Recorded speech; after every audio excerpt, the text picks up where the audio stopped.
Hello जी, राम राम साथ में घना घना राम राम। पूर्णिमा का राम राम। आज माँ की बड़ी पूर्णिमा है, तो पूर्णिमा को व्रत किए हैं। तो देखो अब खड़ी कथा सुन रही हूँ मैं, तो लोटा पे कर लिया राखी टीका है।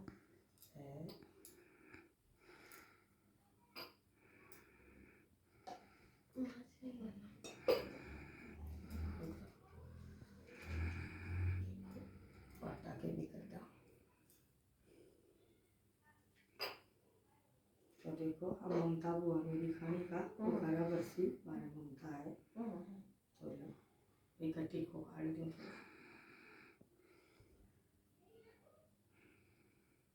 है मीडिया में ज़्यादा शेयर कर लीजिए मेरा नहीं। तो लो देखो तुलसा माता को वीडियो रखे हुए मैं राखी टीका कर रही हूँ मैं।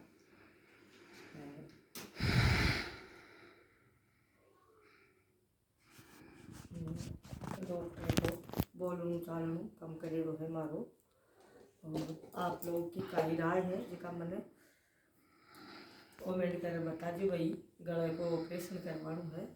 तो एक ऑपरेशन 25 दिन पहले को लिखेड़ो है, एक दिन एक प्राइवेट करवावा तो कद भी करवा लिया। तो दर्शकों थाकी काई राय है ते बता दो। मेरा वीडियो सब बंद हो जैसी एक बार देखो थे मेरा वीडियो में शेयर कर दीजिए। इतना दिन तो वो चलो कोई बात को नहीं हो रही हो मारो वो तुझे हो जाता, बाकी तो एक बार ज़्यादा हो ज़्यादा कर दीजिए। तासू हाथ जोड़ निवेदन करनी हूँ मुझसे सू और कोई भी भाण भाई कोई भी मेरो है जो मन बता जो भैया ने जो अब कराऊँ क्या नहीं कराऊँ तो भी करवाऊँ। मेरे गले को ऑपरेशन कराना है भाई को। तो आपकी कहीं राय है तो बता दो। तो लो अब मैं सुन रही हूँ पूर्णिमा की कथा। लो तुलसा माता जी के टीको कर दियो।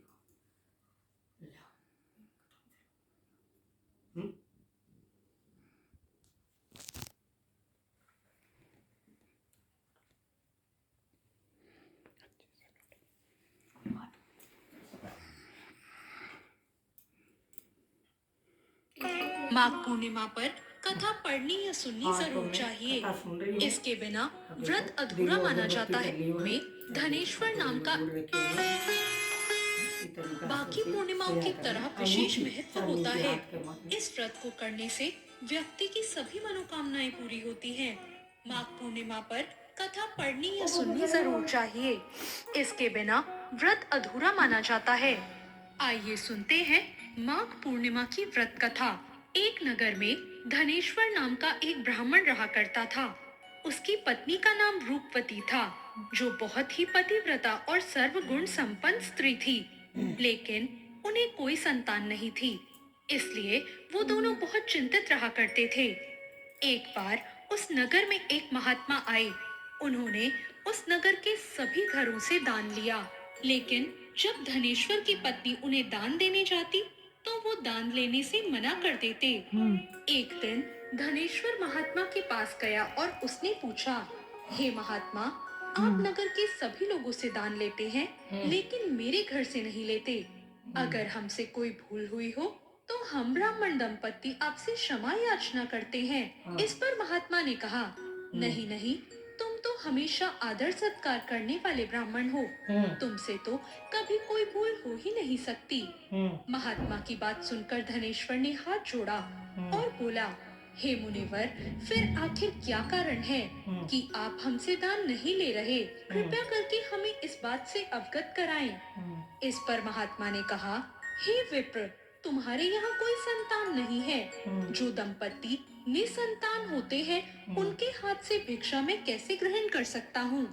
तुम्हारे द्वारा दिया गया दान लेने से मेरा पतन हो जाएगा। बस यही कारण है कि मैं तुम्हारे घर से दान स्वीकार नहीं कर रहा हूँ। महात्मा के ऐसे वचन सुनकर धनेश्वर उनके चरणों में गिर पड़ा और विनती करते हुए बोला, हे महात्मन, संतान ना होना ही तो हम पति पत्नी के जीवन की सबसे बड़ी निराशा है। यदि संतान प्राप्ति का कोई उपाय हो तो बताने की कृपा करें। ब्राह्मण का दुख देखकर वो महात्मा बोले, हे विप्र, तुम्हारे इस कष्ट का एक आसान तरीका है। तुम्हें 16 दिनों तक श्रद्धा पूर्वक काली माता की पूजा करनी होगी, उन्हें प्रसन्न करना होगा, तो उनकी कृपा से तुम्हें संतान की प्राप्ति अवश्य हो जाएगी। इतना सुनकर धनेश्वर बहुत खुश हुआ और उसने महात्मा का आभार प्रकट किया और घर आकर पत्नी को ये सारी बात बताई। इसके बाद धनेश्वर माँ काली की उपासना के लिए वन में चला गया। उस ब्राह्मण ने पूरे 16 दिन तक काली माता की पूजा की और उपवास रखा। उसकी भक्ति देखकर और विनती सुनकर काली माता ब्राह्मण के सपने में आई और बोली, हे धनेश्वर, तू निराश मत हो, मैं तुझे संतान के रूप में संतान की प्राप्ति का वरदान देती हूँ, लेकिन 16 साल की अल्प आयु में ही उसकी मृत्यु हो जाएगी। काली माता ने कहा, यदि तुम पति पत्नी विधि पूर्वक 32 पूर्णिमा का व्रत करोगे तो तुम्हारी वो संतान दीर्घ आयु हो जाएगी। प्रातः काल जब तुम उठोगे तो यहाँ तुम्हें एक आम का वृक्ष दिखाई देगा। उस पेड़ से एक तोड़ना और ले जाकर अपनी पत्नी को खिला देना। शिव जी की कृपा से तुम्हारी पत्नी गर्भवती हो जाएगी। इतना कहकर माँ अंतर ध्यान हो गई।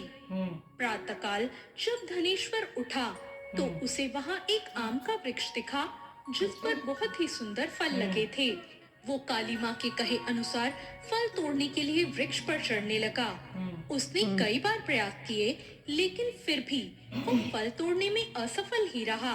तब उसने गणेश भगवान का ध्यान किया और गणपति की कृपा से इस बार वो उस वृक्ष पर चढ़ गया और उसने फल तोड़ लिया। धनेश्वर ने अपनी पत्नी को वो फल लाकर दिया जिसे खाकर वो कुछ समय बाद गर्भवती हो गई। दंपत्ति काली माँ के निर्देश अनुसार हर पूर्णिमा पर दीप जलाते रहे। कुछ दिन बाद भगवान शिव की कृपा हुई और ब्राह्मण की पत्नी ने एक सुंदर बेटे को जन्म दिया जिसका नाम उन्होंने देवीदास रखा। जब उनका पुत्र 16 वर्ष का होने को हुआ तो माता पिता को चिंता होने लगी कि इसकी मृत्यु न हो जाए।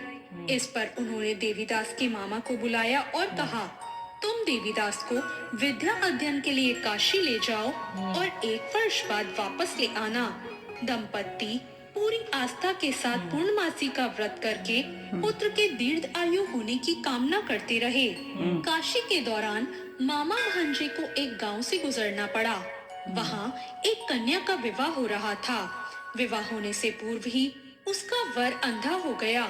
तभी वर के पिता ने देवीदास को देखा और मामा से कहा, तुम अपना भांजा कुछ समय के लिए हमारे पास दे दो। विवाह संपन्न हो जाए उसके बाद इसे ले जाना। ये सुनकर मामा ने कहा, यदि ये विवाह मेरा भांजा करेगा तो कन्यादान में मिले धन आदि पर भी हमारा ही अधिकार होगा। वर के पिता ने मामा की बात स्वीकार ली और देवीदास के साथ उस कन्या का विवाह संपन्न करा दिया। इसके बाद देवीदास पत्नी के साथ भोजन